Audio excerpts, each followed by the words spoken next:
right, man. So what we got going on? Joe Budden criticizes Drake and gets attacked by his fans. What the hell happened? All right, let's see what happened, man. Shout out to Chigs. Let's see what happened. It's the greatest hustler alive, the king of West Philly. Right now we in North, and I'm with Chig Smooth. I know y'all know who Chig Smooth is, man. Don't front on my boy, the biggest on YouTube, and he in the trenches. Winners respect winners. Support my boy. I don't know the jargon. Like, subscribe, all that shit. Everything. Like, comment, share, and don't snitch. Let's win. We the biggest. Oh, man. The podfather, Joe Budden, is back at it once again. But this time, Drake fans are not letting him slide. Now, these two guys, Joe Budden and Drake, have a very strange relationship. One minute, they're joking on each other. The next, they're trading insults. I'll be honest with you guys. Ever since Drake wrote that very long-ass paragraph where he called out Joe for hating on him, in my opinion, that was when Drake stopped joking with him. Obviously, their beef spans over 10 plus years, which, by the way, some people feel like Joe actually won that beef. Earlier this year on his album, Some Sexy Songs for You, Drake threw a shot at Joe where he called him a dick sucker. And trust me, Joe did not forget it. I'm sure Drake is well aware that Joe is going to be a little bit more critical towards this album. Drake has been slowly rolling out some songs from the album, but this time it's a little bit different. Drake is incorporating live streaming in his rollout. Obviously, Drake is trying to cater to a younger... Drake almost 40 years old, still trying. He's not trying. He is catering to the young people, and that's the problem with Drake. Drake, you need to elevate with your audience, man. You need to start like you can't be Peter Pan forever, man. Like you gotta grow up eventually, man. You know, and I think that's definitely one of your weakest points is that you want to be young forever. You don't want to grow. You don't want to elevate. Like, you just... So, he's 40 years old, still trying to be Aiden's best friend and Kai Cenat best friend. Like, I get it. You know, they're the young crowd, but Lord have mercy. You don't want to do live streams with people your own age? Audience, especially nowadays when streamers seems to be getting all the love and attention. And we all know Drake loves to fit into the latest trends. On his last podcast episode 850, Joe recently spoke on Drake's rollouts using live streaming, and he also pointed out the fact that one of his records with Central C has really not been getting much play. Yeah, what's up? Can y'all be honest with me now? Be honest, for real. It's not a trick question. I'm not trying to jam none of y'all up. Have y'all heard that song anywhere? No, neither of them. No, neither of the new songs. No. I ain't been outside. See, I always hear what I miss because they play the go-go version in the strip club. And it's hard. DC go-go? No, or stripper go-go? Yeah, stripper go-go. Oh, okay. Right? And it's just, let's go. I'm like the Baltimore club type shit. I saw Nokia everywhere, but they're still playing. I haven't heard it. And I ain't been outside like that, but I haven't heard it. I meant to ask you because I saw your tweet when you went over there. You was like, yo, DJ been playing the 2-hour Drake set. Yeah. He didn't play it. Didn't play it, right? He didn't play it. But he when I walked in, he was like, yo, this is y'all been playing with son, and I'm gonna remind y'all who he is. And so that's kind of, he was doing that. Yeah, he was doing that. So it's all old shit. Got it. So he wouldn't have did it anyway. But it was literally slap after slap after slap. He was just I ain't heard that song nowhere in America. But does that speak to? And it debuted at 24 or something. 29. 29? I thought it was 23. I think 29. Oh, yeah, somebody. I think so. Might be wrong. But does that speak to the button? button? I think 23. I don't know if Drake is. Nah, don't speak to the button because he had records after that did pretty well. Nokia was a hit. Nokia was a hit, considered. No, but what songs you talking about? You talking about the British song? I'm talking about the new British song with Central C. Yeah, I'm talking about that one. I'm talking about the one. I still like the song, but yeah, I like the song. Anybody playing it? I don't hear it. I still second dude. Okay, y'all have played it? No. So okay, no. Okay, I hear what you're saying. That's it. No. I'm not trying to negate how y'all feel about it. I was just curious about it. Y'all like that song? No. 6. 6.5. Not for me. No. Really? No. You don't think it's a 6? I don't hear. But again, I don't watch the British accents on the TV. Like I'm the wrong person to ask. Yeah, true. See, and y'all know me. I'm like that. But then every now and then, even with shows, there is a show that if it's just good enough, where like I overlook the accent. Like that song. Once I heard it properly, I'm like, all right, this. I think it's timing too. I think you could give that beat to at least 30 other people, and they come up with something better than that. If Drake is American and he get that beat, he come up with something. But he was doing his London. He was just doing something different. He was doing his colonizer thing, you know, since he don't get no love in his own state, in his own city, in his own country. Now he want to be from the UK. It does more effective if it didn't come out after the Nokia and all that. If he would have probably started off his I think it does. Nah, I think sometimes. Yeah, I agree with that. Nah, I don't think sometimes a slap is a slap. I think sometimes you can step on and I don't think a cool record by putting out your big record first. Here like that. And that's the other part. Overseas, that shit might be going crazy over here. I think he's shifting his focus. I think he might be too. I think he's shifting his focus. His focus is not here. International. It's not here. And I still got love here. Y'all played with me over there. Okay, cool. I'm going over here. I'm catering to them. It's the Michael shit. And whatever falls over here and work cool, but I'm not. Y'all are not priority no more.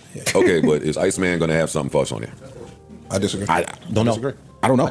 Yo, I don't know. Most artists are stuck in the United States of America to make $1. He one of the few that don't gotta even really come here to make no money. Yo, Jid's people when he was here, he was talking on the side and he was like, "Yo, I don't." Man, that's that's crazy that that y'all even having a conversation for that. And nothing's wrong with the UK, but America is where things happen, right?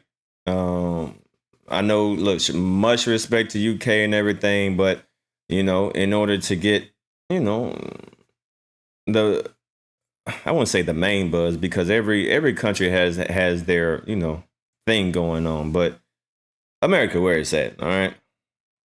America's where it's at when it comes to entertainment, basketball, sports, and stuff like that. You know what I mean? I ain't trying anybody. I don't think people realize we go overseas and it's just different. It's just the response. We've been saying that it's been for years. It's just a different feel. So sometimes when you're from the U.S. or you built the brand in the they US, don't get us as much. and they start to portray you at a certain, or you feel like you've been betrayed. It's like, I'm going here. I'm never coming back. Bro, we got great rappers like from the 90s and early 2000s who can't book a closet in the United States. But they we'll go over there. I remember like Dell, the Funky Homo Sapien, and the niggas was going overseas getting money in like the 90s, early 2000s, and they, you know, them niggas could. Yeah, so imagine if they start making music for them over there. Get it? We're already being appreciated more. But if shows is the bulk of where they're going to make their money at this point. To tell Funky Homo Sapien rappers. No, bro, I'm dead ass. Like them niggas used to be having to literally damn near get their money overseas. The new Drake song peaked at 4 in the UK and in Canada. It's like 16, 35, 12, 18, 23, 14 in the other territories listed here. Okay, so the chart's too long to. Got it. 4 in UK and 4 in Canada. Yeah. Yo, I was. US, what's the highest in the US? You said peaked at. Peaked in US Well, is peak is going to be, well, 23. Yeah, 23. The entry.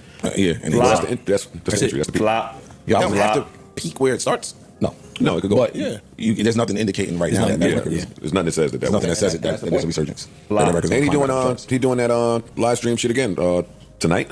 He seems to do it on Fridays, I think. What's like episode 3 or something? This is episode 3. It seems like it's every 2 weeks or 2. I don't know if that release date I saw online is real about Halloween, October. It might be fake, but what I'm saying is, if he continues to do the live stream shit every other Friday or so up until release, I don't know if any song he releases is going to matter. It don't matter. Nah, Halloween is a Friday. Why? Why?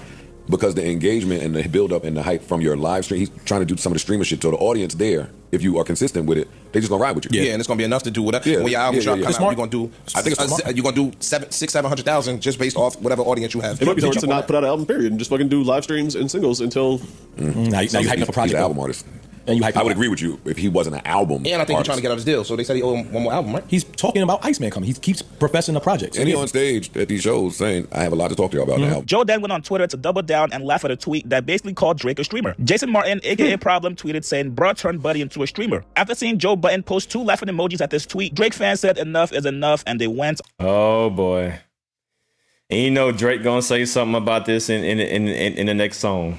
Off on Joe. Somebody said, "Nigga, you are a rapper turned full-time podcaster. What is so funny? A no-hit wonder and a one-hit wonder, clowning the most successful rapper of all time." Shaking my head. 2 artists that failed at music, laughing at the most successful artist of all time. Rapper turned podcaster, by the way, who's not even making 10% of what said streamer makes. Can't make this up. 2 rappers that never topped the charts, bonding over their hate for Drake. Problems lack of fans turned him to a tweeter. I know you're not talking. You just got your first gold record. Because of that one hit you're known for. Drake keeps you relevant because he brings the most attention to that podcast whenever you mention his name. Yo, Drake fans, honest question, you guys. Why do you guys have to be so mean to everybody that is not like Drake? The man posted 2 emojis and you guys were acting like it's World War II. And let me give you guys a little hint. Joe knows exactly what he's doing. He's been on record saying anytime he talks about Drake on the podcast, the numbers go up. You're putting money in his pockets. And honestly, saying that a rapper is turning into a streamer is really not a diss, especially when you look at the landscape of rappers these days trying to be streamers. You got the Baby, you got T Grizzly, you got Boosie, Tusi. Every rapper right now wants to be a streamer, all because streamers are making a lot of money. Just last night, Drake was on stream once again with Aiden Ross and a whole bunch of other people. Walk the other day, I ran into like